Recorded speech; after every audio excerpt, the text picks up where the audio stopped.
Mwenyezi Mungu Subhanahu wa Ta'ala akajaalia ndani ya mwezi huu mtukufu wa Ramadhani, akaujaalia usiku mmoja ambao ameusifu ndani ya Qur'an, khairu min alfi shahr. Usiku huu ni bora kulikoni miezi 1000. Kwa maana mtu ambaye atakayeupata usiku huu wa Lailatul Qadr, ibada yake inafananishwa na mtu ambaye ameabudu miaka 83. Ikiwa mwanadamu amejaaliwa kuishi miaka 70 kuanzia alivyobaligh, yeye akawa ni mja mwenye kufanya ibada, basi ndani ya miaka 10-20 haya masiku akawa anaandikiwa amefanya ibada ya miaka 83.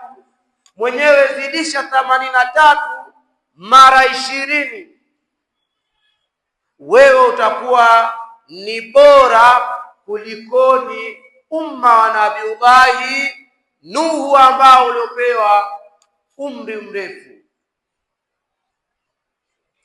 Hizi ni fadhila zinazopatikana katika umma wa Nabii Muhammad sallallahu alayhi wasallam.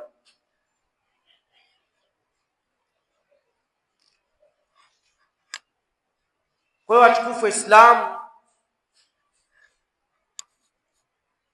Mwenyezi Mungu Subhanahu wa Ta'ala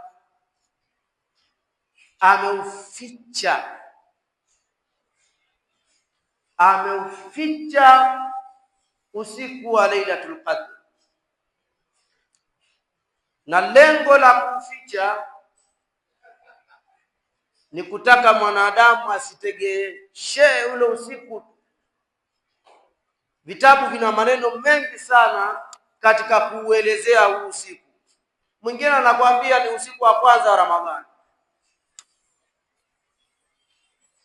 lakini hadithi zilizokuwa mashuhuri kwamba usiku huu unapatikana ndani ya 10 la mwisho la mwezi mtukufu wa Ramadhani, katika yale masiku ya witri.